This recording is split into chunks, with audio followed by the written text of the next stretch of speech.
buenas a todos, bienvenidos a vuestra casa, bienvenidos a Sol de Medianoche Podcast y bienvenidos a una nueva emisión. El día de hoy, como lo pudieron haber leído en el título de este podcast, estamos con un invitado muy especial, un invitado que muchos de ustedes querían que estuviera aquí en el canal, en el podcast. Así que recíbanlo por favor con un caluroso like, un caluroso me encanta. Así que con ustedes, Padre Luis. Padre Luis, ¿qué tal? ¿Cómo está? Muy buenas noches. Muy buenas noches, Baruch. Muy bien, gracias a Dios. Y contento y agradecido de poder estar aquí, compartir contigo este momento y con todos los que nos escuchan, con todos los que nos miran. Agradecido con Dios por esta oportunidad. Muy bien, pues muchas gracias, Padre. Me da mucha alegría que pudiera estar aquí. Tenía muchas ganas de hacer este podcast con usted. Y pues bueno, vamos a entrar en materia. La Semana Santa. Estamos a un par de días de comenzar la Semana Santa.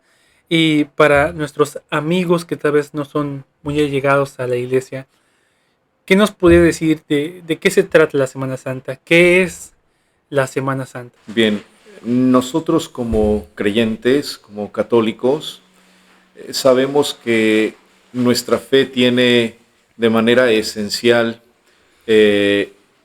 aquello en lo que creemos como fundamento la muerte y la resurrección de Jesús. Celebrarla en lo que llamamos el Triduo Pascual, dentro de la Semana Santa, es como la esencia del católico. Y estos días previos al Santo Triduo Pascual, que va de jueves a domingo de resurrección, o noche de la vigilia pascual, el sábado santo, se convierten en lo que sintetiza la fe del creyente. Es la celebración de los misterios centrales de lo que es nuestra fe como católicos. La distinción, todas las semanas son importantes y todos los tiempos son importantes porque Dios se revela en el tiempo y en la historia. Pero en ellos conmemoramos la muerte y la resurrección de Jesús, no a manera cronológica de un recuerdo de unas fechas, sino como un acontecimiento pascual, un acontecimiento que actualiza el misterio de la entrega del Hijo de Dios. Y recordamos esto en estos días santos. Ok, muy bien. Entonces, este es el significado de la Semana Santa. Y para nuestros amigos que tal vez no son, como decíamos hace un momento, muy allegados a la iglesia, ¿cuándo inicia la Semana Santa? La Semana Santa inicia con el Domingo de Ramos. Aquí hay que hacer esta distinción. Le llamamos semana porque tomamos como referencia de domingo a domingo, Domingo de Ramos a Domingo de Resurrección, y esto conforma una semana de 7 días. Sin embargo, como hice un momento, la aclaración, dentro de la Semana Santa hay un triduo pascual. La palabra triduo se refiere a 3 días de la Pascua, que van desde la noche o desde la tarde del jueves santo, que en este caso comienza a partir de las 6 de la tarde y da inicio el triduo pascual todo el viernes santo y el sábado santo hasta concluir en la noche con la vigilia de la resurrección, vigilia pascual. Por ello es importante la Semana Santa. Okay. Y durante esta Semana Santa, ¿cuáles son los valores que podríamos aprender? Sabemos que la Semana Santa cada día viene con un mensaje diferente, pero ¿cuáles son los valores que nos enseña el Evangelio durante esta semana que podríamos aprender y podríamos adoptar para nuestra vida? Bien, yo creo que podemos encontrar muchos valores como católicos. Todos sabemos lo que significa la educación de nuestra fe. La educación de la fe de todo creyente comienza desde el día en que es bautizado. A lo largo de nuestra vida, nuestros padres, nuestros abuelos, la familia que siempre ha sido cercana a la fe y que la celebra, pues nos ha enseñado el valor de lo que significan estos días santos, ¿no? Por un lado, nos enseña a vivir de manera más entregada a nuestra fe y más comprometida, a asumir desde una libertad lo que significa la presencia de Dios en su Hijo Jesús, a valorar lo que es nuestra religión como católicos. No es una religión permisiva, no es una religión tampoco que se debe vivir al ahí se va de manera muy light, sino una religión que también trae consigo compromiso, ¿no? Y el compromiso es justamente el valor de la formación que nosotros recibimos desde pequeños, ¿no? que radica en muchas conductas, comportamientos, desde nuestra manera de hablar, desde nuestras posturas corporales, nuestra manera de relacionarnos, nuestra vivencia de caridad, en fin, las obras de misericordia. Todo esto lo podemos nosotros aprender y expresar de una manera mucho más fuerte dentro de la Semana Santa. Entonces, si hablamos de valores como tal, el respeto, la alegría, la paz, la justicia, el amor, la entrega, son cosas que aprendemos de Jesús en su misma entrega a través de su pasión y que en la resurrección nos dice es posible poder vivirlas, ¿no? Entonces me parece a mí que valores son todos aquellos que nos proporciona el Evangelio, la persona de Jesús, y que podemos hacer nuestros, y que en el tiempo de la Semana Santa son muy visibles y evidentes en muchos aspectos, ¿no? Mencionó algo muy importante. La religión católica no es una religión permisiva, que permita todo. Y creo que erróneamente mucha gente lo ve así. ¿Por qué? Porque yo he escuchado personas, católicos inclusive, que dicen a una persona que se volvió de una denominación cristiana, le dicen, ay, no, es que aquellos no pueden hacer nada. Si fueras católico, podrías hacer más cosas. Y creo que es un buen momento en este podcast para decir precisamente que la Iglesia Católica no es permisiva, que precisamente la Iglesia requiere de un compromiso. Entonces, qué bueno que aquí lo mencionamos y que quede claro que la Iglesia Católica no es una iglesia permisiva. Así es. Me parece a mí que esto hay que enfatizarlo porque cuando hablamos de compromiso, hablamos de formación, hablamos de ser expresivos en nuestra fe. Un buen católico no es aquel que solo cree, sino el que también practica, ¿no? Como lo suele decir muchas personas, yo soy creyente pero no practicante. Entonces no puede haber católicos a medias tintas. Somos practicantes de aquello en lo que creemos, ¿no? Y esto es muy importante entenderlo, que la religión nos compromete. Entonces es muy fácil decir que en la religión católica no hay tantas exigencias. No las hay, el mismo Jesús lo dice una y otra vez. ¿Quieres seguirme? Asume la cruz. ¿Quieres seguirme? Carga con la cruz de cada día. ¿Quieres seguirme? Radica en exigencias de compromiso, de entrega, que son radicales y que al mismo tiempo implica dejar muchas cosas personales que quisiéramos hacer, pero que no siempre es posible, porque pues de alguna manera algo tenemos que hacer. Pensar a veces que no hagas nada porque Jesús ya te ha salvado, no hagamos nada porque el Señor se entregó por ti, es pensar o tener una mentalidad demasiado protestante, ¿no? Como decía uno de los santos, ama y haz lo que quieras. Pues esto no siempre, amar significa hacer lo que yo quiera sin tomar en referencia a Dios en sus preceptos que nos brinda a través de su Hijo Jesús, ¿no? Entonces la religión siempre nos va a llevar a un compromiso, siempre nos va a llevar a una invitación a hacer las cosas pues con entrega, con fe, con dignidad, ¿no? Me gusta mucho esta parte que menciona del compromiso y me gustaría que lo pudiéramos retomar un poco más adelante. Ahorita quisiera hacerle una pregunta. Eh, Antes de Semana Santa, al menos yo lo he visto, en la tele, por ejemplo, hay varios comerciales que dicen, para esta cuaresma, atún, tanto por ciento de descuento. Y precisamente escuchamos el término cuaresma antes de que sea la Semana Santa. No sé si nos puede explicar qué es la cuaresma. Sí, la cuaresma es un tiempo de gracia, vamos a definirlo así. No solo cuaresma por 40 días, cuaresma porque hace referencia a 40 años del pueblo de Israel en el desierto, 40 porque se refiere a los 40 días de Jesús también en sus tentaciones en el desierto. Pero más allá de todo esto que la Biblia fundamenta, como los 40 días de preparación, pues es un tiempo de gracia para nosotros los que creemos en Dios, un tiempo en el que somos invitados a una introspección, revisión de vida, a un cambio de actitudes, a una renovación de nuestras forma de ser, de vivir, de hablar, de comportarnos, para vivir de manera más plena estos días santos, este triduo pascual, tomando en cuenta de lo que Dios y Jesús nos pide hacer, es decir, qué es lo que celebramos, por qué lo celebramos, para qué lo celebramos.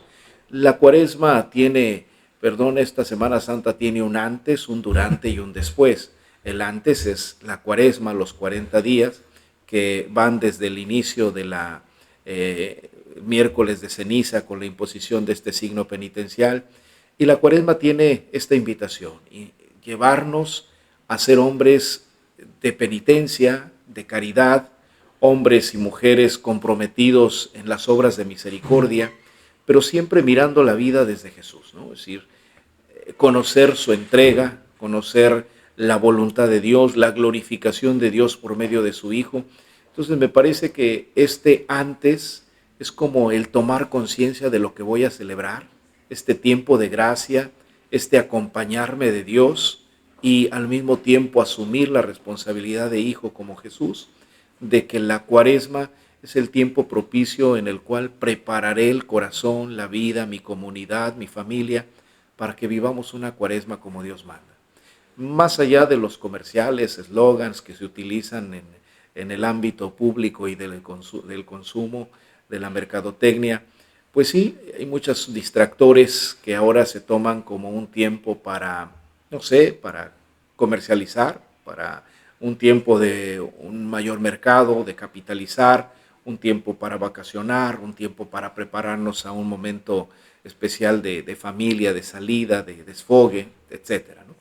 Dentro de la Cuaresma, pues se viven momentos que en otros tiempos tenían su significado religioso. Por ejemplo, esto de los carnavales, que se hacía previo a la Semana Santa, y era una manera de decir no al pecado, no a la concupiscencia, no a la carne que nos lleva a vivir en tentación y que nos aparta de Dios. Entonces, celebrar esto, más que una celebración, era un recordar que no se puede vivir en esa tendencia, sino que esto hay que eliminarlo para tratar de que Dios forme parte de la vida y sea el que prevalezca por siempre. Pero esto se ha desvirtuado y ahora el carnaval, el pecado de la carne, se ha hecho ahora una manera de vivir y una fiesta muy esperada por muchos e inclusive añorada también por muchas personas, porque es un momento de desfogarnos y es un momento de olvidarnos de lo que es lo central de la Cuaresma, ¿no?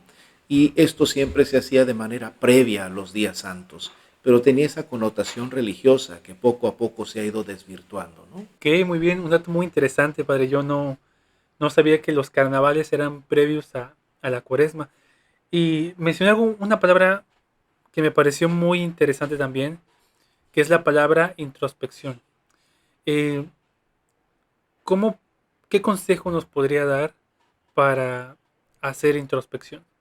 Eh, introspección viene siendo como mirar hacia adentro, pero ¿cómo puedo darme yo cuenta de algo que estoy haciendo mal? Creo que hay una frase que lo resume bastante bien. Somos ignorantes de nuestra ignorancia. Entonces, ¿cómo puedo yo darme cuenta que hay algo que efectivamente estoy haciendo mal? Algo que efectivamente es incorrecto y que pues no es la voluntad de Dios. Es muy difícil llegar a estas conclusiones, eh, pero siempre las demás personas van a ser nuestro referente. No porque los demás nos definen, pero en parte sí. Quien nos define realmente es Dios, ¿no? Pero los demás siempre tienen una referencia sobre nosotros. Y en ese sentido, yo creo que hay que atender y entender cuando nosotros hacemos daño, cuando nosotros violentamos la dignidad de alguien, cuando herimos susceptibilidades, cuando creemos que los demás deben de llenar nuestras expectativas personales, el creer que somos autosuficientes en muchas cosas y que no necesitamos ni de Dios ni de los demás, el pensar que con mis propios recursos yo puedo estar avante en la vida y olvidar un poco también que lo que tengo y lo que soy es porque Dios nos lo concede, ¿no? Entonces, esta introspección, el mismo Jesús nos indica el camino, ¿no? Desde las primeras semanas de Cuaresma, cuando Jesús va al desierto, cuando Jesús es tentado en su humanidad, estar en el desierto es estar con uno mismo, estar en el desierto es estar en la austeridad de la vida, no necesito ruido, no necesito muchas cosas, no necesito un ambiente propicio para sentirme realizado, donde lo tenga todo, sino A veces estar con uno mismo es en la carencia, en la necesidad, es estar en el silencio, en el sosiego, y darme cuenta de que soy frágil y darme cuenta de que tengo tentaciones como querer tener muchas cosas, tengo tentaciones de tener el poder sobre los demás, tengo tentaciones de querer a veces ser mejor que los demás, ¿no? Entonces, en la medida que uno entra en sí mismo, ¿cuáles son mis actitudes? ¿Cómo estoy viviendo mi relación con mi propia familia? ¿Soy el que siempre quiere que hagan lo que necesita y que va a imponer su criterio? ¿Soy o mi tendencia es siempre exigir que los demás hagan lo que a mí me gustaría que fuera? En ese sentido de cosas es cuando se habla de introspección, de prepararme, de renovar actitudes, de descubrir mis sentimientos ante Dios, si solo emocionalmente cómo me encuentro, en cuestión de autoestima, cómo estoy. Estar en mi desierto es estar con uno mismo, revisándome constantemente, entender estas tentaciones que siempre están presentes. Hacer de mi vida un desierto constante es darme cuenta de mi realidad y de mis carencias, pero al mismo tiempo de las oportunidades que tengo para ser mejor persona, ¿no? Y la cuaresma es para ello, ¿no? Ok, muy bien. Fíjese, padre, la importancia de preguntar, porque tal vez sea una pregunta que muchos den por hecho de pues, hacer introspecciones, pensar en que estoy mal, ¿no? Pero yo aquí me doy cuenta de un par de actitudes que yo tengo y que no me había dado cuenta. Por ejemplo, usted mencionaba la parte de sentirnos y creernos autosuficientes. Creo que esta pregunta al menos me permite ver que muchas veces las tentaciones no es escuchar una voz que te dice, róbate esto, o no pagues la comida que consumiste, o mira, ahí hay algo, tómalo. No es necesariamente eso, sino que puede ser precisamente también actitudes que tengamos, como esta que decía, la autosuficiencia tal vez de una manera ya más exagerada. Al menos yo me doy cuenta, y creo que tal vez muchos podrán confirmar esto, pero siendo muy honesto, eh, yo a mí casi no me gusta pedir favores, porque siento que dependo yo mucho de alguien, ¿no? Y, y precisamente aquí me doy cuenta que es algo que está mal. Y tal vez, aunque yo pueda hacer las cosas por mí mismo, no significa que tenga que hacerlas solo. ¿Por qué? Porque la carga es mucho menor cuando es compartida. Y no sé, me pareció muy, muy interesante decirlo también de mi parte, porque tal vez alguien más esté pasando por eso y aquí se puede identificar. También mencionó algo muy importante, ver cómo estamos emocionalmente. Hay muchísimas emociones, angustia, temor, inseguridad, tristeza, ansiedad, depresión. Actualmente hay mucho de esto, pero quisiera saber si hay alguna manera de usar tal vez mi manera en cómo me siento, mi tristeza, para llegar a Dios. Eh, no sé si me explico en la pregunta. Sí, sí, sí, lo entiendo. Y justamente es esto, yo lo diría en una frase que decía uno de los santos padres de los primeros siglos, me refiero a San Irineo. Eh, este santo padre de los primeros siglos de la iglesia, él decía que lo que no se asume no se redime. ¿Qué significa esto? Lo que no acepto no lo puedo Ok. solucionar, no lo puedo arreglar, no puedo encontrar una salida, ¿no? Entonces, lo que no asumimos humanamente hablando, no podemos superarlo cuando se trata de problemas humanos, ¿no? Y cuando somos capaces de asumir, entonces redimimos. ¿Qué es lo que hace Jesús? Aceptar una muerte de cruz, aceptar el sacrificio de una entrega, y entonces con ello redime al mundo y le da una vida nueva. En el caso del ser humano es lo mismo. O sea, si yo me doy cuenta de mis errores, de mis defectos, si me doy cuenta de mis faltas, de mis fallas, de mis pecados, entonces tengo la mejor oportunidad para redimirlos y crecer de ello. O sea, no verlo de una manera negativa, no es que soy así, soy asado, me dijeron que tengo esto, que hago lo otro, que soy de esta manera. Al contrario, es tu mejor arma para poder superarte y ser una mejor persona, para quitar aquello que afecta, que oprime mi humanidad, que no me permite crecer, porque pareciera que siempre vivimos encasillados en ello, ¿no? Pues cuando hablamos de introspección es un conocimiento profundo de sí, es estar en mi desierto, es darme cuenta de mis limitaciones, de mis límites, pero también darme cuenta de que mi desierto puede ser un oasis para crecer en medio de donde no hay nada, ¿no? O sea, es decir, siempre hay algo bueno que rescatar.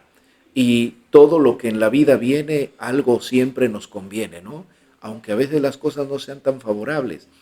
Tú decías algo muy cierto. A veces pensar en el tiempo de la Cuaresma con una mentalidad, no vamos a decir añeja, pero sí ya superada.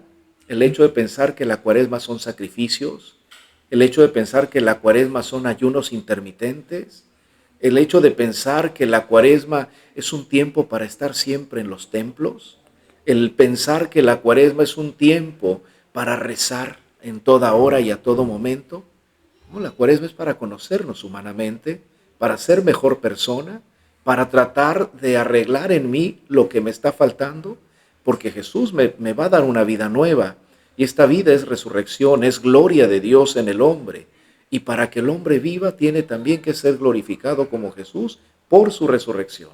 Entonces son conceptos nuevos o novedosos dentro de una teología que más allá de una teología que quiere ser carga pesada en nosotros, que nos hable de castigos, que nos hable de un Dios que es juez, de un Dios que observa, de un Dios que es legal, de un Dios que es moral, más bien un Dios que es más humano, un Dios que es más accesible a nosotros, un Dios que conoce la limitación del hombre por medio de Jesús, que es su propio Hijo, ¿no? Entonces, sí, yo diría que es esto. Mientras no nos conozcamos, no podemos aspirar a cambios. En la medida que hay conocimiento de sí y de nuestras debilidades, entonces podemos generarlas de una manera diferente. Lo que no asumimos no puede ser redimido, ¿no? Me gusta mucho esto que menciona de que es una mentalidad ya superada, algo un poco más novedoso, más humano. Al menos la Cuaresma de mi adolescencia yo la viví exactamente como usted la acaba de describir. Hacía ayunos, eh, en lo personal evitaba tomar refresco, evitar jugar Xbox, eh, inclusive hacía más momentos de oración. Y evidentemente, como usted lo mencionó, esto no está mal, o sea, es algo que ayuda. Pero yo nunca me di la oportunidad de ver hacia adentro de mí, de pensar qué cosas estaba haciendo mal. Eh, y creo que al final de cuentas se puede resumir tal vez en decir que no es tanto lo que uno tenga que hacer tal vez, sino lo que uno tiene que revisar dentro de sí mismo, ¿no? Esta introspección que usted llama. Sí, yo te diría aquí porque todo se queda en algo muy moral, en un puro deber, Ok. pero que a veces eso no nos satisface o no nos lleva a un cambio. Nos satisface en el sentido de decir, yo ya cumplí, pero realmente esto, ¿qué te hizo cambiar en ti? Si sigo viviendo, comportándome o teniendo las mismas conductas, entonces no ha generado un cambio en mi persona. Me ha hecho un ser que cumple lo que establece una ley o un precepto o una enseñanza y debes de decir las cosas así, deben de hacerse esa manera. Este deber ser es una mera imposición desde un ámbito más moral y que a veces no radica tanto en lo espiritual. O sea, no está mal, doctrina es doctrina y nadie puede decir que hay que quitarla, ¿no? Pero sí debemos de buscar o hemos de buscar nuevas maneras de interpretar la doctrina, ¿no? Ahora, no quiero decir con esto que no está bien el ayuno, que no es correcto el hacerlo, no, no, sino saber hacerlo, interpretarlo de la mejor manera, ¿no? Tú decías algo muy real. A veces el ayuno tiene que suplirse por pequeños sacrificios que hablen a mi persona, no que me impongan un deber de hacer las cosas para castigarme, sino pequeños sacrificios que me ayuden a darme o a dar una mayor satisfacción y gloria a Dios con lo que hago, ¿no? Si yo le digo a Dios, quiero hacer un compromiso de hacer oración durante este día en tres momentos, está bien. La Cuaresma es oración ante todo. Y hacerlo de esta manera es una forma de decir yo quiero tener la satisfacción de acercarme a Dios. ¿Cómo? A través de la oración. Entonces, no solo decir, yo le prometo a Dios hacer oración, sino siempre buscar el motivo para qué quiero hacerlo. Ok. Y aquí es donde radica, bueno, para acercarme más a Dios, ¿ves? Entonces ya no es solo voy a ofrecer que voy a orar más, pero si no tengo el para qué, entonces me centro en ese deber y las cosas por deber, entonces siempre nos llegan a cansar y Ok. nos llegan a fastidiar. Pero cuando es para crecer, para hacer algo para ofrecer a Dios, entonces significa que tiene una claridad y un mejor objetivo, ¿no? Entonces, ante cualquier sacrificio, ante cualquier eh, proposición de querer hacer algo, como hacer más oración, siempre tener claro un objetivo, ¿no? Y precisamente los objetivos deben ser medibles y alcanzables. Así es. O sea, Y yo diría algo más, y el objetivo siempre tiene que tocar el corazón, tocar la ok, vida, ¿no? Si yo lo que hago no tiene nada que ver con mi salvación, vamos a decirlo así, tendrá razón de ser. Es decir, si esto que hago me ayuda para crecer como hijo de Dios, tiene que ver con mi salvación. Pero si esto que estoy haciendo no me ayuda a crecer en mi relación con Dios, entonces a lo mejor es algo que yo quiero hacer, pero que no me ayuda mucho, ¿no? Entonces la cuaresma es este tiempo de gracia que Dios nos ha dado para ayudarnos a crecer como sus hijos y a entender lo que significa la entrega de Jesús, lo que significa la cruz de Jesús, y para que de esa manera disfrutemos la vida de la resurrección.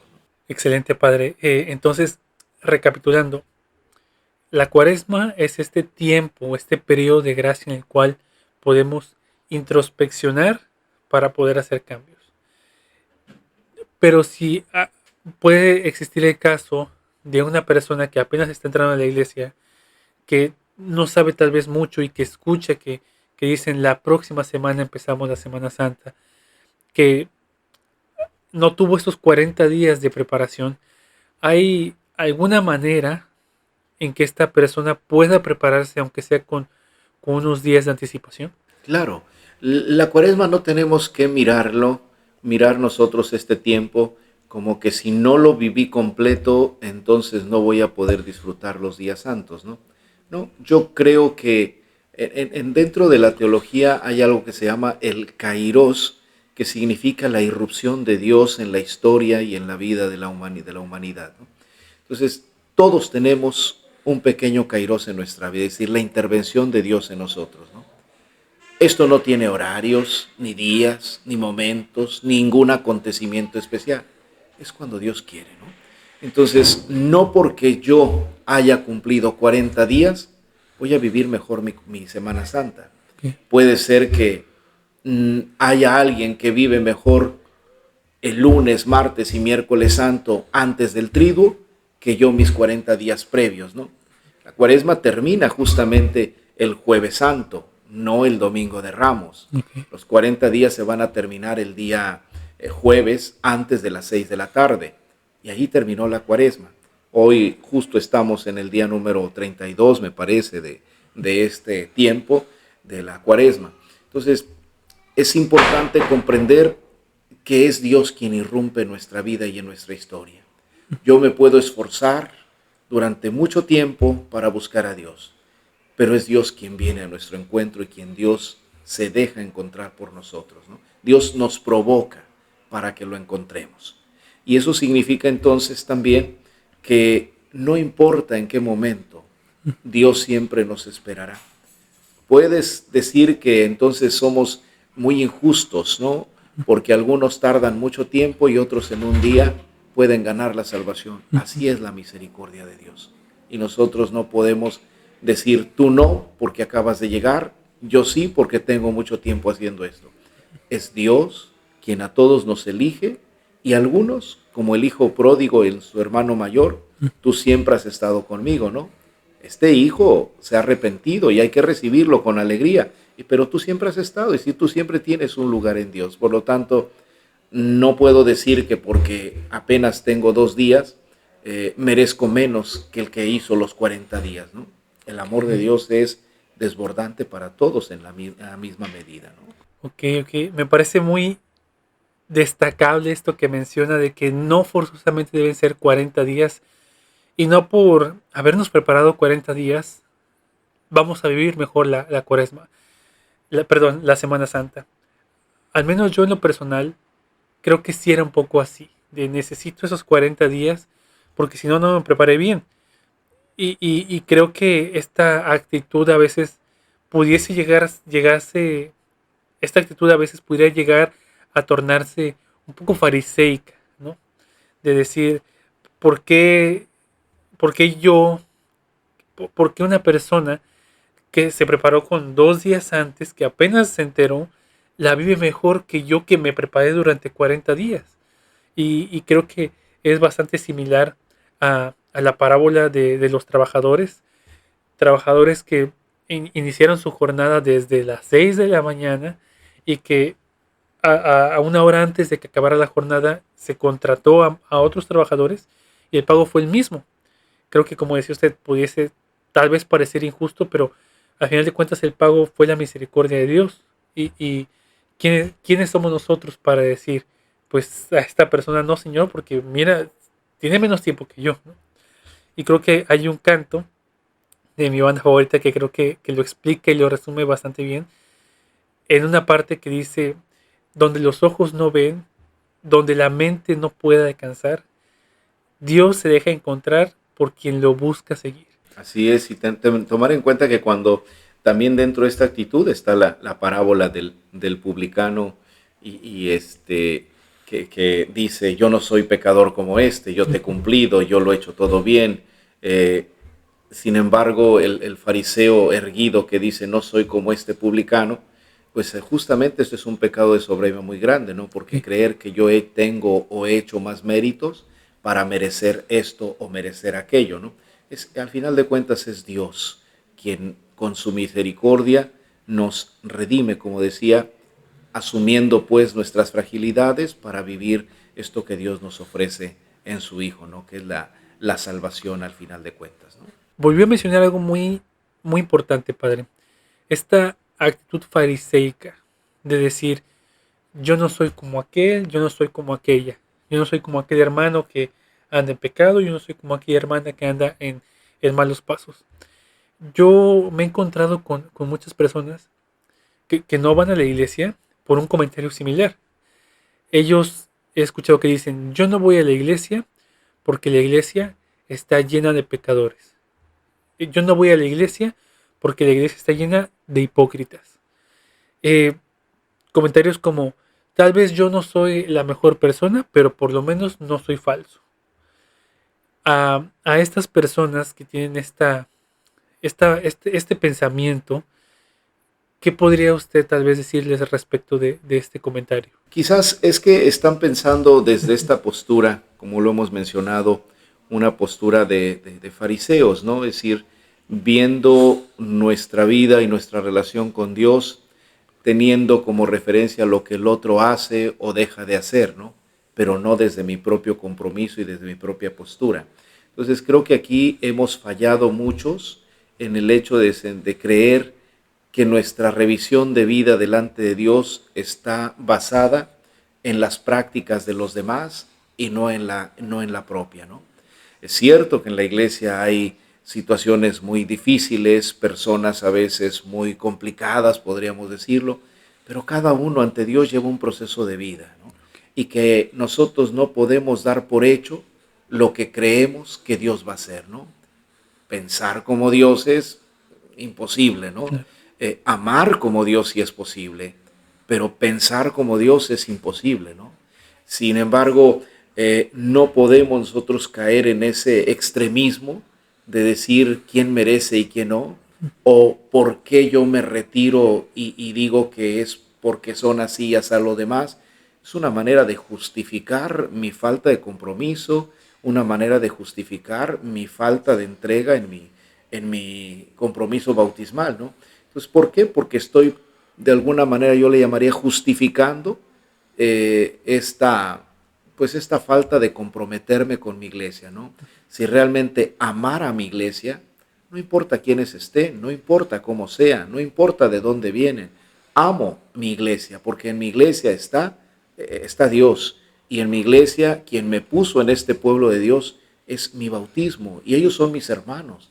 Decir que tú no, que tú sí, que tú mereces, que tú eres indigno, no somos nadie. Justo hoy el Evangelio es muy fuerte en ese sentido, ¿no? Cuando le llevan el Evangelio de San Juan en el capítulo 10, esta mujer ante Jesús: Maestro, encontramos esta mujer en flagrante adulterio. Nuestra ley dice que hay que apedrearla y es la ley de Moisés. ¿Tú qué dices? Y Jesús: el que esté libre, que comience, ¿no? Entonces dice, comienzan a retirarse, empezando por el mayor o los más grandes. ¿Por qué? Porque en esta vida todos tenemos errores y nosotros no podemos exigir que los demás sean así o asá para poder pertenecer. La iglesia es una iglesia, como dice en la jaculatoria, refugio de pecadores, ¿no? No somos santos porque entonces no necesitaríamos de Dios. Necesitamos de Dios porque nos concebimos personas en pecado y necesitados de su amor y de su misericordia, ¿no? Entonces yo sí diría que las personas que piensan así, es una manera de justificar su compromiso y es una manera de decir que los demás son muy santos, santurrones, son muy allegados a la iglesia porque son pecadores. No somos quien para juzgar estas cosas, como lo dice el Evangelio de hoy, ¿no? Okay. Volvió a mencionar algo muy importante, padre, el proceso. Eh, Cada persona tiene un proceso diferente delante de Dios. Y como usted lo mencionaba, hay personas que son algo complicadas por su carácter, su personalidad, cosas que han vivido, pero al final de cuentas es un proceso, es un caminar donde van a ir cambiando. Y a veces el caminar, el proceso, precisamente por acontecimientos, por cosas que nos llegan a suceder, se vuelve complicado, se vuelve pesado. ¿Cómo podríamos hacer, tal vez saliéndonos un poco del tema de la Cuaresma y la Semana Santa, cómo podríamos hacer para abrirnos al hermano en este proceso? Porque puede llegar a ser complicado para algunos. A mí me ha pasado que no quiero abrirme porque no quiero sentirme frágil, no quiero sentirme débil, no quiero mostrar esta parte que me duele. Entonces, ¿cómo podríamos tal vez abrirnos con algún hermano para sobrellevar esto? Porque como decíamos al principio, cuando la carga es compartida es menos pesada. Claro, me parece que aquí hay que ser muy cuidadosos cuando decimos que hay que compartir para poder crecer. Es como las personas cuando tienen muchos problemas, traumas, dificultades de vida, mientras no se comparten, mientras no sale, eso permanece y crea mucho daño en las personas. Entonces una manera de liberarlo siempre es compartirlo. Pero también es muy importante saber a quién y cómo, ¿no? No se trata de ir por la vida diciendo mis cosas a todos y en todo momento. Hay que tomar en cuenta que no todos somos prudentes y que no todos sabemos manejar la información de los demás como debe de ser, ¿no? Okay. Entonces aquí no se trata de que yo diga y comparta mis situaciones de vida personales con todas las personas. ¿Puedo hacerlo con alguno o algunos? Sí. Esos los eliges tú, los elige cada quien, por afinidad, por familiaridad, por amistad, por fidelidad. Es decir, hay cosas muy importantes que hay que denotar primero de la otra persona para atrevernos a ser confiables de nosotros mismos, ¿no? No podemos ir por la vida queriendo confiarle a todos nuestras cosas porque después esto puede ser contraproducente, ¿no? Eso no quiere decir cuando se dice que hay que compartir la vida, decirle todo a todos, ¿no? Y hacerlo en todo momento, sino siempre saber elegir con prudencia, ¿no? Ahora también es muy importante, a veces dicen las personas, ¿no? Yo quiero tener un director espiritual que me ayude a crecer en mi vida. Yo siempre les he dicho, cuando dicen, padre, ¿usted quiere ser mi director espiritual? Digo, no, yo no puedo ser director de nadie. Fíjate la palabra tan importante, director. ¿Qué significa y qué es un director? Director es el que dirige, ¿no? Entonces, quiero que dirijas mi vida. Entonces, como que esto ya es un concepto bastante fuerte, ¿no? Quiero que seas mi director espiritual, que dirija tu vida espiritual. O, más bien, yo diría, quiero que me ayudes en mi orientación espiritual. Una orientación espiritual creo que es mucho mejor que decir una dirección espiritual, ¿no?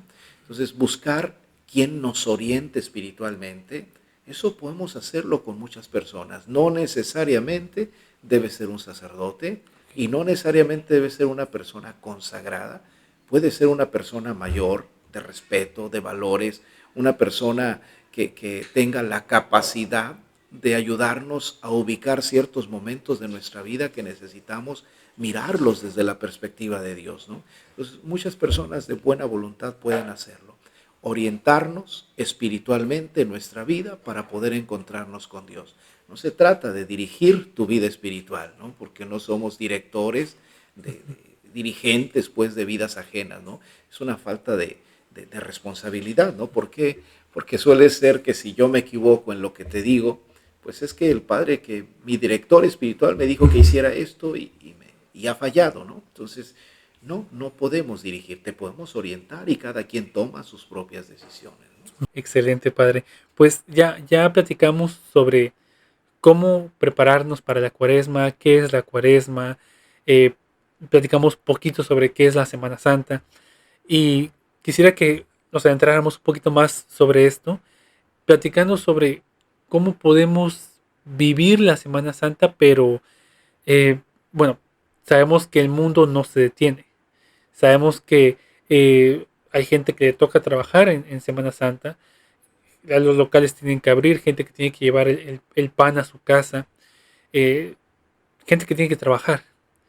¿Cómo podemos vivir la Semana Santa en nuestras diferentes realidades? ¿Cómo la puede vivir tal vez una persona que está pilotando un avión, una persona que está llevando un tráiler, eh, aquellos que llevan la gasolina también, aquellos que tienen que estar detrás de un teléfono para poder coordinar viajes y demás trabajos? ¿Cómo podríamos ahí en nuestro lugar de trabajo vivir la Semana Santa cuando no tenemos la oportunidad tal vez de asistir a las diferentes actividades que pueda haber en esta Semana Santa? Bien, yo lo primero que diría es haciendo lo que siempre hacemos, ¿no? O sea, pensar que la Semana Santa es un tiempo para detener todo y dedicarme a estar en un templo, perdón, sería una forma muy errónea de pensar, ¿no? ¿Cómo vivir mi Semana Santa? Como siempre he vivido, es decir, haciendo las cosas bien y de buenas, ¿no? Haciendo lo que me toca y en el lugar donde me encuentro, dando lo mejor de mí y con las personas que me corresponden, ¿no? Entonces me parece a mí que la Semana Santa, cómo vivirla, no depende de lo que la iglesia nos pueda decir, porque no todos podemos estar las 24 horas o de tiempo completo al menos en un templo, ¿no? ¿Cómo vivirla? Haciendo lo que siempre tienes que hacer. Eso sí, como decíamos, la Cuaresma te invita a que sea un tiempo de más reflexión, de más silencio, un tiempo de estar con uno mismo. Bueno, me parece que esos son los indicadores que hay que continuar. Las obras de misericordia que podemos hacer ordinariamente desde casa, desde el trabajo, desde la amistad, desde el deporte, esas no necesariamente hay que ir a otro lado para hacerlo, ¿no? Entonces, donde estamos y haciendo lo que siempre hacemos. Me parece que vivir la Semana Santa desde esa perspectiva a todos nos resulta, si no voy a decir la palabra fácil, por lo menos accesible, porque es lo que siempre hacemos, solo que ahora con un sentido de más entrega, de más responsabilidad, desde esta libertad que Dios nos da, ¿no? Ok, padre, excelente. Entonces, para ver si lo entendí bien, si no tengo la oportunidad de ir porque me toca laborar, tal vez encomendando mi día al Señor, poniéndome en su presencia y llegar al trabajo y decir, Señor, pues hoy me toca trabajar, no puedo tal vez asistir a una celebración, pero este trabajo lo voy a hacer con el amor, el esfuerzo, el cariño y el empeño que nunca lo he hecho tal vez, y lo voy a ofrecer por ti, por tu sacrificio, ahora que estamos conmemorando ese acontecimiento, te lo ofrezco, Señor, por amor a ti, ¿no? No puedo asistir, pero Señor, voy a hacer mi trabajo pensando en ti. Puede ser, me parece que es una oración muy ad hoc. Estos tiempos donde se decían nuestros ancestros, nuestros abuelos, quizás todavía nos tocó, en que decían va a iniciar Semana Santa y es tiempo que no se trabaja, es tiempo en el que no se sale, es tiempo en el que hay que estar en la iglesia Y claro, yo al menos también tuve, mis abuelos fueron de esa mentalidad, ¿no? Que iniciaba Domingo de Ramos y era encerrarnos en casa o llevarnos siempre todos los días a la iglesia. Inclusive existían, lo que antes existía, lunes, martes y miércoles santo, que se llamaban los 3 días santos antes del trido pascual, se llamaban ejercicios cuaresmales. Y yo recuerdo que en las parroquias había una charla para adultos, una para jóvenes, una para niños, y eran los ejercicios cuaresmales, ¿no? Entonces, cuando uno es niño no entiende eso que decía la mamá, ya va a ser la hora de tus ejercicios en la iglesia. Pues uno piensa que hay que ir a hacer deporte, no hacer ejercicio, yo me imaginaba eso. Y no, era una plática de niños, una hora, hora y media, y luego seguían los jóvenes, y luego seguían los adultos, y esto se hacía todos los días, de la Semana Santa, los 3 días previos, ¿no? Los ejercicios cuaresmales. Hoy esto, no te voy a decir que no exista, pero son unas maneras nuevas de hacer las cosas. Por ejemplo, en los jóvenes existe la famosa Pascua Juvenil, que se hace estos primeros 3 días santos. Para los niños y adolescentes existe la Pascua Infantil, que es una manera de suplir esos ejercicios del pasado, ahora con una práctica más renovada, que le llamamos Pascua Juvenil o Pascua Infantil. En el caso de los adultos, sigue y puede seguir existiendo en algunos lugares la charla cuaresmal, ¿verdad? En el caso de las parroquias, que en algunas se da y en otras no se da, porque ya son, repito, prácticas que se refieren a este pasado, pero que también tendrían que variar en la forma de cómo las impartimos hoy y qué es lo que damos hoy. Regularmente en estos 3 días, lunes, martes y miércoles santo, pues las charlas giran en torno a lo que vamos a celebrar jueves, viernes y sábado, ¿no? Y es un poquito lo que explicamos, o se hace más explícito, al menos de una manera más comprensible y entendible para quien va a veces a estas charlas, ¿no? Excelente, padre. Creo que definitivamente cada familia tiene una manera diferente de vivir la Semana Santa. En mi caso, recuerdo que mi mamá me decía, ya va a empezar la Semana Santa, no puedes jugar Xbox y no puedes ver la tele a menos que vayas a ver una película religiosa, porque si no pasaban cosas. Y creo que hablar de ese tema, de cómo las familias viven la Semana Santa de maneras diferentes, nos da para abrir el tema de cómo podríamos vivir ahora con compromiso esta Semana Santa. Por ejemplo, el Domingo de Ramos. Eh, ¿qué se hace el Domingo de Ramos? ¿Cómo podríamos vivirlo?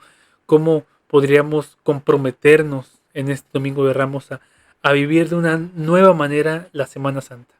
Bien, entramos en la Semana Santa, cada día tiene una situación muy peculiar.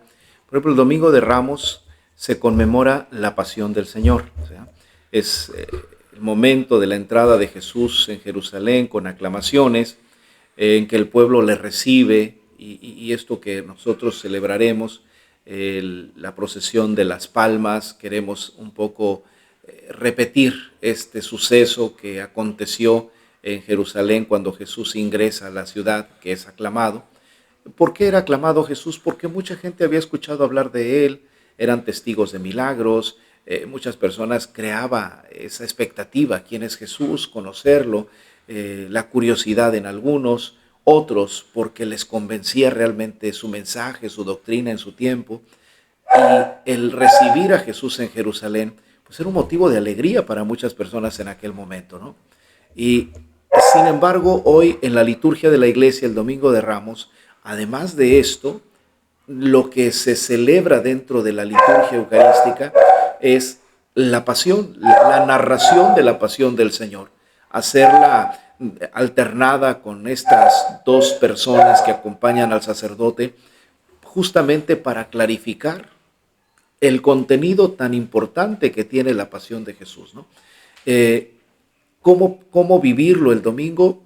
Con mucha, yo diría, como con mucha capacidad receptiva de que un gran mensaje voy a recibir este domingo y que quiero recordar esa entrada de Jesús en Jerusalén, haciendo imaginariamente como que qué sucedió cuando Jesús llega a Jerusalén, por qué la gente lo aclamaba con Nosotros usamos palmas, allá fueron olivos, o quien ponía sus mantos para que pasara Jesús, una forma de reverencia, una forma de saber que venía alguien importante a celebrar con nosotros una Pascua, pero sobre todo eso, ¿no? Quien había despertado expectativas, quien venía en el nombre de Dios como Mesías, era motivo de alegría, ¿no?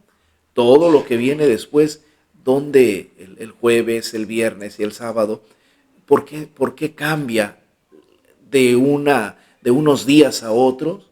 ¿Por qué cambió la manera de pensar de la gente? ¿Qué sucedió cuando le reciben con tanta alegría? Y el Viernes Santo todos dicen, o muchos dicen, crucifíquenlo, ¿no? ¿A qué se debió este cambio, no? Entonces me parece que es entrar en una sintonía muy profunda de ubicarte, decía San Ignacio de Loyola en sus ejercicios espirituales, hay que hacer toda una composición del lugar, ¿no? Es decir, imaginarme yo el momento, las personas, hacer una composición del lugar con los elementos de manera fuera de este tiempo, como si estuviera en el tiempo, lo que dicen que estudian estas filosofías del lenguaje, el de hermenéutica, ¿no? Anacrónico, diacrónico, sincrónico, es decir, fuera de mi tiempo, en este mismo tiempo, imaginándome como que estoy allá. Ver las cosas desde esa perspectiva creo que nos hace adentrarnos a ese misterio tan profundo de lo que es la pasión, ¿no? Para poder entenderla desde el corazón y no solo desde la mente, ¿no? Me parece súper interesante esta visión que plantea de imaginar que estamos ahí.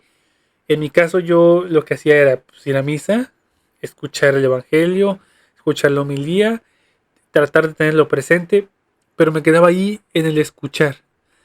Y me parece súper interesante esto que menciona de componer, decía usted, componer o escenificar el Evangelio en nuestra mente, el adentrarnos tal cual en el momento que estamos leyendo, que estamos escuchando, y asimismo eh, tenerlo presente durante los demás días. Decía usted, ¿por qué las personas cuando lo aclamaban con los olivos, a un par de días después gritaban crucifícalo? Eso la verdad es que yo nunca me lo había imaginado, nunca me lo había preguntado, pero viene siendo esta composición que dice usted, ¿no? De mantenerlo en la mente.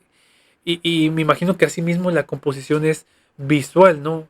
Yo veo que, que muchas iglesias ponen adornos, por ejemplo, a Jesús montado en un burro, llevan las palmas. eh, Estos arreglos, estos pequeños símbolos, es por eso que usted menciona de la composición del lugar. Una composición del lugar para poder entender y contextualizar de alguna manera lo que se celebraba en esa llegada de Jesús a Jerusalén. Y nota importante lo que decía, queda en la mente, ¿por qué si aclamamos al Rey, al Mesías, cómo es que después las mismas personas pueden gritar crucifícalo, ¿no? Esta paradoja de alegría y de vida, y al mismo tiempo la invitación a la muerte y a la crucifixión y a la muerte de Jesús, ¿no? Entonces me parece que al hacer una composición del lugar me lleva a adentrarme en el misterio de lo que es la pasión de Jesús, y justamente el Domingo de Ramos es lo que vamos a escuchar, ¿no? La pasión de Jesús, ¿no? Interesantísimo, padre. Este es en el caso del Domingo de Ramos. Para los siguientes días, que son lunes, martes y miércoles, eh, bueno, yo desconozco si hay una celebración específica en estos días. Mencionaba usted, hay algunas parroquias que hacen la Pascua juvenil, la Pascua infantil, hacen ejercicios espirituales. Si nosotros o hubiese alguien en la audiencia que está viendo esto, que no tiene la oportunidad de asistir, o que en su parroquia no hay una Pascua juvenil, o no hay ejercicios espirituales, ¿se puede hacer uno mismo el ejercicio espiritual por su propia cuenta? O más bien, ¿qué es un ejercicio espiritual? Bueno, son a manera de charlas, a manera de conocer un poquito el contenido de la pasión, ¿verdad? Existen muchos ejercicios espirituales en línea, charlas en línea, que ahora nosotros podemos tomar desde casa para tratar de un poquito ampliar el conocimiento de estos 3 días. O como dices, buscar las actividades propias del templo parroquial más cercano. Me parece que todos los templos, en todos tenemos actividades, en todos se ofrecen momentos importantes todos los días, desde lunes, martes y miércoles. Si me hablas en mi caso que hay el lunes tenemos nosotros el inicio de una Pascua infantil, tenemos la celebración con los niños de lo que es para ellos el Domingo de Ramos, lo pasamos a un día lunes y le llamamos los palmitos, ¿no? Ok. Le damos al niño la crucecita de palma, le explicamos la pasión de Jesús para que entienda un poquito el contexto. Es decir, hay actividades en las parroquias, ¿no? El martes, que es misa de crismal en nuestra diócesis y que es el día que se consagra el Santo Crisma, que se bendicen los óleos y que en las tardes todas las parroquias tenemos la recepción de estos óleos. Esto no falta en ninguna de las parroquias, ¿no? Y ya el miércoles, actividades también que ayudan en las parroquias. En el caso nuestro habrá la misa de unción de los enfermos, justamente porque hemos traído el óleo de los enfermos, ¿no? Y así prepararnos para llegar al día jueves, que son los momentos fuertes del Triduo Pascual. Si no podemos ir, decía, mi alternativa puede ser en línea, puedo seguir algún canal en YouTube con alguna charla sobre la pasión, puede ser alguna conferencia que hable sobre la crucifixión de Jesús, para que de esta manera también nos prepare a nosotros a vivir ese momento, ¿no? Ok, muy bien. Ya usted lo mencionó, entramos ya a los días fuertes, el Triduo Pascual, jueves, viernes y sábado. Ya vimos lo que se celebra el Domingo de Ramos, ya vimos que el martes hay una misa crismal, miércoles hay una unción de enfermos. En el caso del jueves, ¿cuál es el mensaje central del Jueves Santo, Padre? Mira, el Jueves Santo litúrgicamente es el inicio del Triduo Pascual, como lo he dicho. Inicia el Triduo de la Pascua y celebramos la cena vespertina del Señor. Así se conoce la liturgia, la cena vespertina del Señor. ¿Esto qué es? Recordar la institución de la Eucaristía, recordar la institución de la caridad, del servicio, en este caso inclusive la institución del ministerio sacerdotal, el servicio, la entrega de los apóstoles de Jesús. Por un lado, Jesús celebra con ellos la última cena, que es aquí donde decimos la institución de la Eucaristía tiene como culmen, como centro, la cena de Jesús. Eso lo celebramos el jueves. Es el parteaguas entre la vida de Jesús y la entrega de Jesús antes de ser aprendido, ¿no? Es donde termina, diríamos, una vida existencial de práctica, de predicación y comienza el momento de la pasión, ¿sí? Entonces, por eso es muy importante este momento que celebramos nosotros los jueves con la Eucaristía, con algunos signos, como tú mencionas, todas las celebraciones tienen signos visibles porque ellas hablan de lo que celebramos, el signo de 12 apóstoles, el lavatorio de los pies, que obviamente esto no es algo litúrgico que debe hacerse dentro de la celebración, sin embargo es un signo que ayuda para comprender y entender lo que celebramos el jueves, ¿no? Y en sí, lo más importante del jueves es la Eucaristía, la institución de la Eucaristía y celebrar la Eucaristía que nos recuerda la última cena de Jesús. Algunas parroquias escenifican el momento de la última cena de Jesús, hacen una especie de escena teatral, ¿verdad?, de lo que sucedió. Entonces esto es para ampliar un poquito lo que queremos dar a conocer y celebrar en algunas parroquias. Después viene la liturgia, que es propiamente la Eucaristía, y dentro de ella este signo, que es el lavatorio de pies, que nos habla de esa institución del servicio de que Jesús da a los apóstoles y que pide de los apóstoles darlo a toda la iglesia, ¿no? Y termina el jueves con un momento muy solemne, que es el traslado del Santísimo Sacramento. Puesto que celebramos la institución de la Eucaristía, se realza mucho con una procesión muy solemne el traslado del Santísimo del sagrario a un altar previamente preparado de manera muy digna para que sea adorado, venerado y acompañar a Jesús en esos momentos del prendimiento, ¿no? En esos momentos en que Jesús celebra la última cena y que quiso quedarse con nosotros. Hagan esto en conmemoración mía, y la Eucaristía a partir de entonces se celebra cada día con día, en todo tiempo, en todo momento, en toda cultura, en toda lengua, a partir de ese momento. Entonces me parece que es esto esencialmente lo que celebraremos el próximo jueves. Wow, pues creo que de todo lo que mencionó podemos sacar muchísimos temas para seguir hablando del Jueves Santo. Nada más del Jueves Santo. Pero hay algo en particular que me pidieron que le preguntara, que es el por qué durante el Jueves Santo, durante la celebración de la Eucaristía, se tapan las imágenes de los santos. ¿Por qué pasa esto, Padre? El tapar los santos significa que hemos entrado a un momento reflexivo, un momento de silencio. No hay festividad, no hay nada festivo, no estamos celebrando una fiesta, sino un momento de reflexión. Tapar la imagen significa que no podemos desviar nuestra atención de Jesús. Cuando tú entras a un templo y ves muchos santos, a veces te olvida que el principal es Jesús, porque fuiste a ver a la Virgen, a San Juditas, y comienzan a recorrer los altares de los santos. El Viernes Santo, toda nuestra atención ha de estar concentrada y centrada en Jesús. Cubrir los santos significa que no haya distracción alguna que nos aparte de aquel a quien estamos celebrando en su entrega para poder entender su vida nueva, ¿no? Entonces, esta práctica que la Iglesia realiza de muchos tiempos, ahora no en todos los templos se realiza, pero es recomendable hacerlo porque, te repito, es un signo visible que quiere enseñar lo que celebramos, ¿no? Podemos no hacerlo, no es algo que forzosamente debe de hacerse en los templos, ¿no? Sin embargo, ayuda a comprender el sentido de la celebración que estamos realizando. Ok, muy bien. ¿Usted diría que también es aconsejable en casa cubrir respetuosamente las imágenes de los santos precisamente con esta intención de centrarnos únicamente en el Señor? Así es, se puede hacer en casa y no es como diríamos, algo que debamos, ¿verdad? Pero como sugerencia, como orientación que se puede hacer en el hogar, por supuesto que sí, ¿no? Ok, muy bien. Ahora pasemos con el Viernes Santo.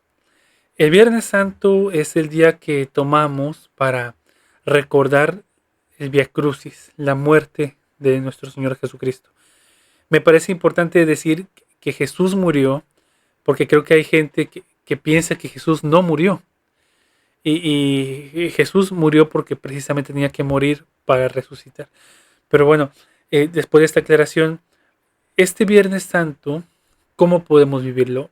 A mí particularmente me enseñaron que el Viernes Santo es un día de guarda, es un día de estar en casa, es un día en el cual no se puede ir a fiestas, no se debe de escuchar música movida, por ejemplo. Es un día casi casi de luto, un día de muchísimo respeto y reverencia, en el cual pues básicamente tenemos que estar recordando pues la pasión del Señor. Así es como a mí me lo enseñaron, pero no sé si haya alguna otra manera en la cual también se pueda vivir este Viernes Santo. Mira, el Viernes Santo efectivamente tiene esta connotación. Sin embargo, me parece que hay que hacer notar lo siguiente. Celebramos y recordamos la muerte de Jesús. A veces nosotros, la iglesia, como vuelvo a repetir, hay signos que van a evidenciar lo que celebramos para hacernos entrar en esa dinámica. Y a veces le damos mucha importancia a lo que, no voy a decir que no la tiene, pero me parece que lo más importante a veces es lo que dejamos como secundario. ¿A qué me refiero con esto? El Vía Crucis para muchas personas es algo tan importante e imprescindible que hemos de vivir, ir al Vía Crucis, ¿no? celebrar y hacer el recorrido de las estaciones, e inclusive la reflexión que viene después de las 7 palabras, escucharlas y con esto decir: yo ya cumplí el Viernes Santo, ¿sí? Ya fui a celebrar la muerte y la entrega de Jesús. Muy bien. Repito, esto es solo un signo de piedad, es un acto de piedad popular, pero en lo que en realidad celebramos el viernes es la pasión del Señor. Y esta celebración tiene lugar casi siempre por la tarde del viernes.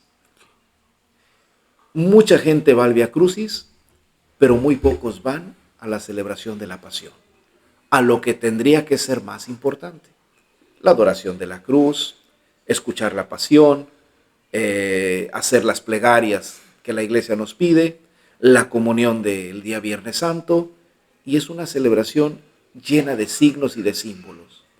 Más tarde viene que el rosario, que el pésame de la Virgen, que la procesión del silencio.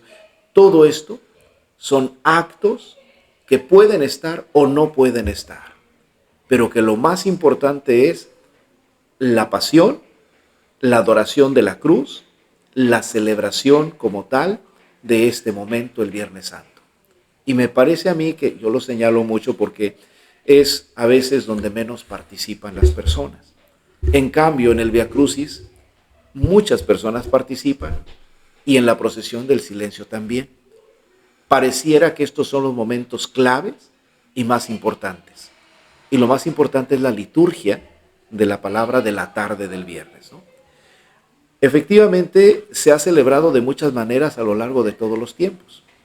Y una de las cosas es la celebración de la pasión, haciéndola, como dices tú, en silencio, en contemplación, muchas prácticas que vienen de antaño, donde dice: no hagas nada porque si haces esto te conviertes en piedra, ¿no? Inclusive existía eso, ¿no? Tomándola de la referencia de Lot, lo que dice la Biblia, ¿no? Te conviertes en sal, etc. Entonces, era una manera de decir y habituarnos a que era un día de reflexión, un día para concentrarnos en la muerte de Jesús. Y para eso se hacía alusión a figuras, a imágenes, a prácticas que nos hablaran de una posición a veces para muchos incómoda, y para otros hablar de esas situaciones que nos ayudaban a crecer como tal, ¿no? Entonces, me parece que eso es correcto en parte, y que en muchos lugares se sigue practicando y se seguirá practicando, ¿no? Pero sí tomar en cuenta, yo vuelvo a repetirlo, el Vía Crucis es un acto de piedad, la procesión del silencio es un acto de piedad, el rosario del pésame de la Virgen del Viernes Santo es un acto de piedad. Lo que es litúrgico es la celebración de la pasión. Y esta es a la que hemos de asistir los más que podamos. Ok. Me gusta que siga haciendo este hincapié en no hacerlo porque debo de hacerlo. No hacerlo porque así me lo enseñaron, así me lo inculcaron. No hacerlo por una costumbre o tradición, sino hacerlo por amor, precisamente, recordando que el Señor se entregó por nosotros. Y me gusta también que se aclare esto, de que no nada más es ir al Vía Crucis, porque creo que el Vía Crucis viene a ser como lo más vistoso o llamativo, por así decirlo, porque es una significación bastante entretenida, tal vez. Eh, Repito, como decía usted, no nada más asistir al Vía Crucis, sino asistir a la celebración que se hace, asistir a las 7 palabras, asistir a, a la adoración de la cruz. Eh, no está mal, evidentemente, asistir al pésame, al rosario, a la procesión del silencio, pero asistir a aquello que es más importante, o sea, haciendo, o repitiendo lo que usted mencionó. No dejar lo más importante para el final, que precisamente es esta celebración y adoración y recordar las 7 palabras de Jesús. Me parece muy interesante hacer hincapié en esto, porque al menos yo no lo sabía. Yo pensé que todo lo de ese día era lo más importante. Y no significa que el Vía Crucis no tenga valor, claro que lo tiene, pero lo que se tiene que tener presente precisamente son estos momentos litúrgicos y eucarísticos. Excelente, Padre. Ahora con el sábado de gloria, ¿cómo podemos vivir el sábado de gloria? Ya pasamos la institución de la Eucaristía, la última cena del Señor, ya pasamos o recordamos su muerte. Ahora, con el sábado de gloria, ¿qué actitud deberemos de tener? ¿Cómo lo podemos vivir? ¿Cómo debemos asistir? ¿Con qué actitudes? ¿Con qué, tal vez, eh, por así decirlo, expectativas tener sobre el sábado de gloria? Bien, recordar que en el día sábado nosotros como iglesia no tenemos pues ninguna celebración litúrgica hasta la vigilia pascual. No hay misas, no hay sacramentos, no hay rezos, no hay nada en una expresión litúrgica, ¿no? Puede haber actos de piedad también, en el caso de algunas iglesias, que hacen el Vía Matris, por ejemplo, que hacen con la Virgen también el rezo del Rosario del sábado, etcétera. Pues son actos de piedad. Pero la iglesia recomienda que sea un día contemplativo, un día para contemplar la muerte de Jesús y esperar la resurrección. El sábado santo celebramos la noche santa de la vigilia pascual. Celebramos el momento culminante de la fe de todo creyente. Celebramos la resurrección del Hijo de Dios. Celebramos la vida nueva, que Jesús es capaz de vencer a la muerte para dar una vida nueva porque el Padre lo vuelve a glorificar, como dice el Evangelio de San Juan. El Padre saca de las tinieblas a su Hijo para darle la vida nueva y así que tenga cumplimiento la gloria de Dios en el hombre, ¿no?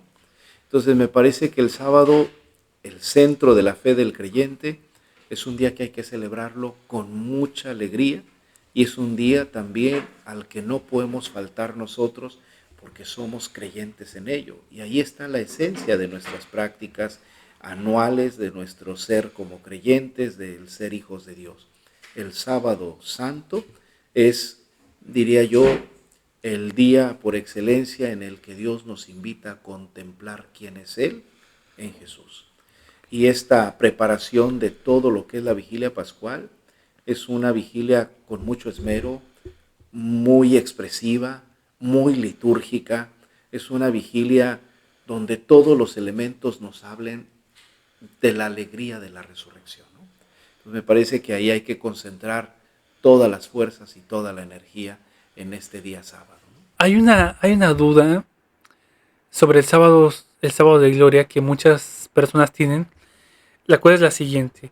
Eh, ¿Por qué celebramos la vigilia de resurrección el sábado cuando Jesús murió el viernes? Y no se supone que fue al tercer día que resucitó. Entonces, no sé si nos pueda aclarar esta duda de algunas personas. Bien, aquí estamos hablando de la vigilia pascual de la resurrección. En sí, el Evangelio de San Juan dice que las mujeres, cuando fueron muy de madrugada, refiriéndose al domingo, encontraron el sepulcro con la puerta abierta, corrida, ¿no? Y nosotros lo celebramos un día antes porque ¿en qué momento es cuando se suscita la resurrección de Jesús? Si las mujeres encuentran la piedra movida en la madrugada del domingo, quiere decir que entonces en la noche antes del domingo aconteció la vigilia. Por eso la liturgia recomienda: la vigilia no se debe celebrar antes de las 9 de la noche ni después de las 12 del día. La vigilia de resurrección debe de celebrarse entre las 10 de la noche y las 12 de la noche. Pues en ese horario es recomendable celebrarla porque está entre la noche y el día del domingo. Entonces, siempre ese día. Ahora, la muerte de Jesús en viernes, el sábado, se entiende que ya es el domingo, el tercer día es el domingo, en la noche, entre las 10 y las 12, que es cuando litúrgicamente se dice que es la hora para celebrar este acontecimiento. No es una celebración a las 6 de la tarde del día sábado, porque todavía estamos en sábado, ni puede ser a las 8 de la noche porque todavía es sábado, pero sí puede ser a las 10 de la noche. A veces, antiguamente existían las celebraciones que se decía de gallo, no eran a las 12 de la noche, no se movía, ¿no? Sin embargo, hoy la iglesia permite que la práctica de estas celebraciones, por cuestiones de edad, por cuestiones de las personas que viven lejos, e inclusive ahora podríamos decir por inseguridad, el celebrar una liturgia a las 12 de la noche no sería posible en muchos lugares, ¿no? Cuidando la integridad de las personas. Pero esto es simbólico, ¿no? Es algo simbólico. Pero en sí, la celebración litúrgicamente debería de comenzar a las 12 de la noche. Hoy la iglesia admite que sea entre las 10 y las 12 de la noche, ¿no? Por comodidad, por seguridad y por muchas otras razones que a lo largo de estos últimos tiempos se han ido viendo. Pero vamos a nuestros ancestros, nuestros abuelos celebraban la vigilia a las 12 de la noche y terminaban a las 2 de la mañana. Era la madrugada del domingo, ¿no? Entonces aquí no hay cambio de que se esté celebrando el sábado y todavía no es día de resurrección, ¿no? Es en la noche del sábado para la resurrección. Pero las circunstancias nos han hecho adelantar esto, ¿no? Ok, padre, muchísimas gracias por aclararnos esta duda. Ahora, pasando con el día domingo, domingo de resurrección. eh, ¿Cuál es la manera más apropiada de vivir este domingo de resurrección? ¿Viene siendo como el culmen tal vez de la Semana Santa? Entonces, ¿cuál es el mensaje? ¿Cuál es la manera más correcta de vivir este domingo de resurrección? Bien, mira, la prolongación de la fiesta de la vigilia pascual es lo mismo que se va a vivir en el día del domingo. Y no solo el domingo, sino 8 días. Se llama la octava de Pascua. Y da inicio con el domingo de la resurrección, el domingo de la Pascua.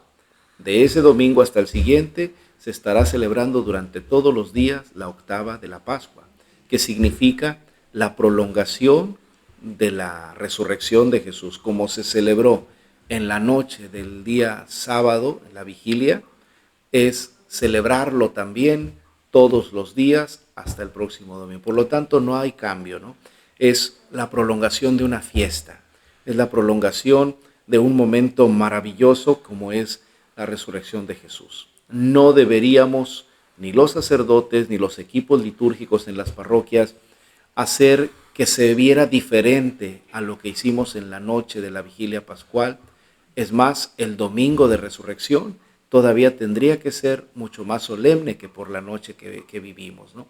Pero es una prolongación, no es un domingo más como los demás, sino el domingo por excelencia donde está la esencia de nuestra fe, la resurrección, ¿no? Ok, muy bien. Bueno, ya vimos cómo vivir el domingo de resurrección, pero ¿cómo podríamos ir un paso más allá? A lo que me refiero es, durante la Semana Santa vemos que el templo tiene mucha concurrencia de personas, pero pasa la Semana Santa y al siguiente domingo vemos una reducción de los asistentes. ¿Cómo podríamos usar la Semana Santa para catapultar nuestro compromiso con el Señor, para continuar viviendo la espiritualidad, continuar aumentando nuestra fe?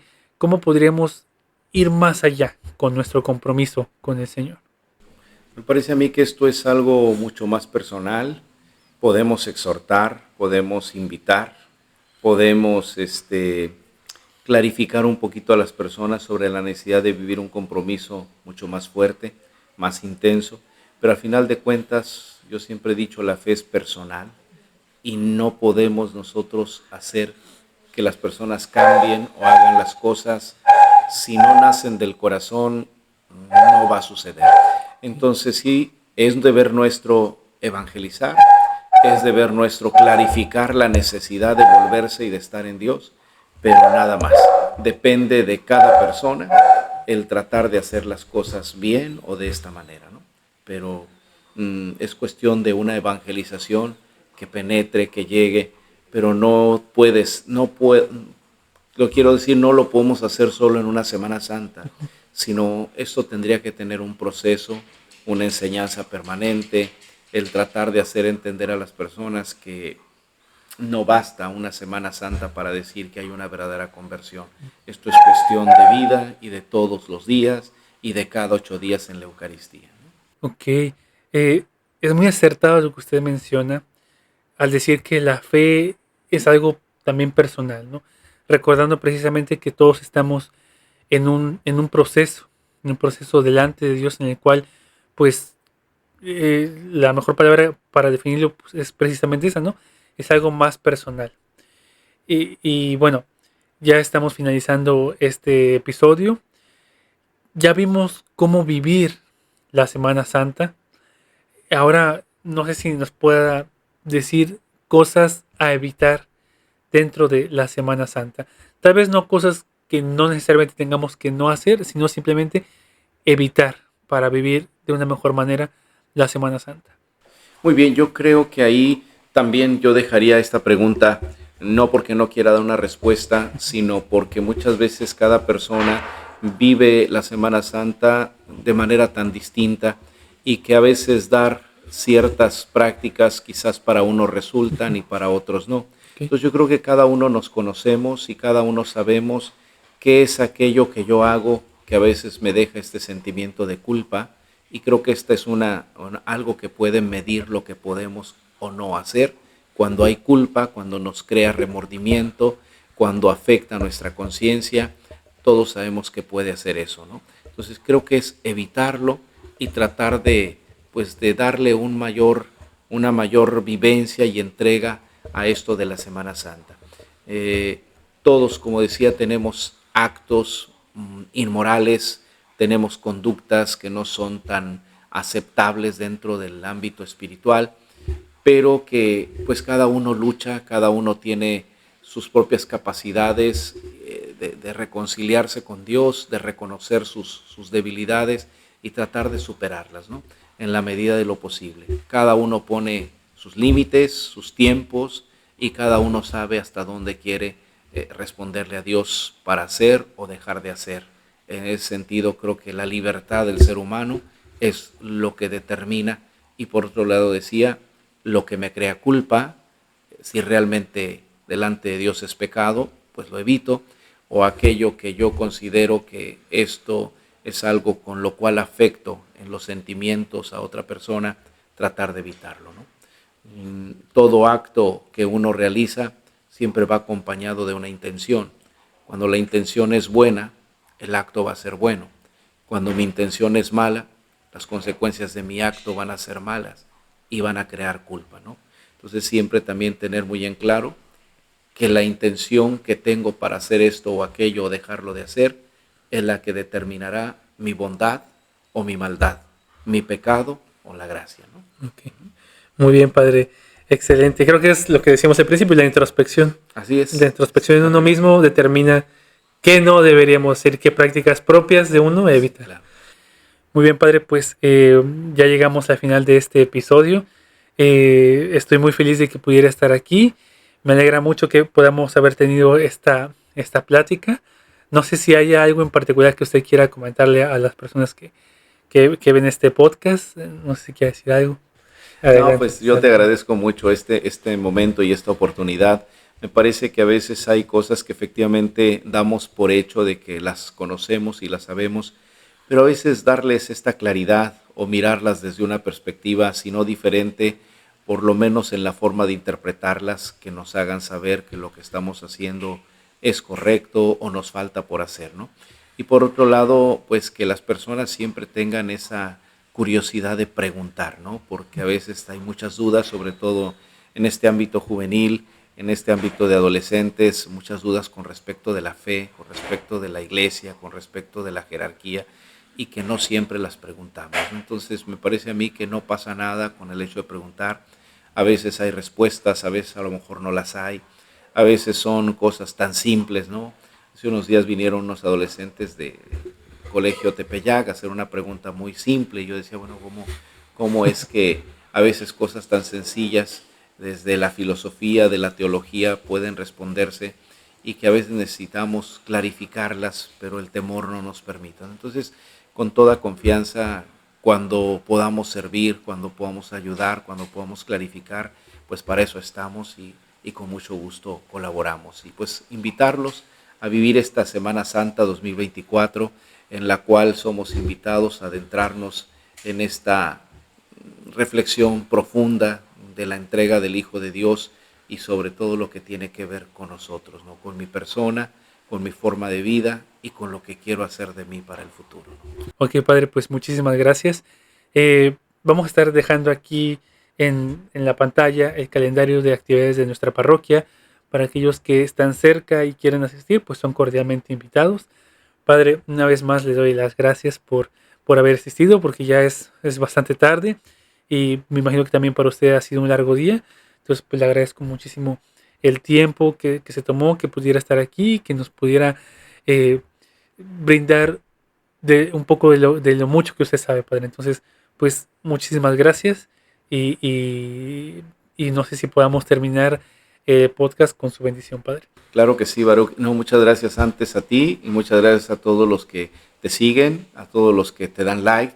Ojalá siga creciendo esta comunidad. Ojalá que tengas mucho éxito también en tu blog y que muchas personas se interesen en seguir preguntándote para que sigas dando vida, porque es dar vida desde la fe, dar vida desde el amor de Dios y compartirlo con los demás. Esto es una manera de evangelizar y yo te felicito mucho por tener esta capacidad y llevar la palabra de Dios a todas y a muchas personas que te siguen, que te miran, que te escuchan.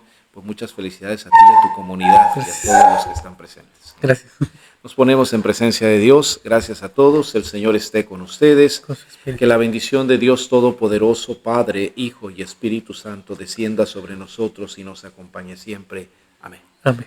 Buenas noches. Buenas noches. Y también muchísimas gracias a todos ustedes por estar aquí presentes en este nuevo episodio. No olviden dejar su like, su me encanta, su me importa y compartir para que este mensaje pueda llegar a muchas más personas. Les agradezco infinitamente una vez más por estar aquí y nos veremos en una siguiente emisión.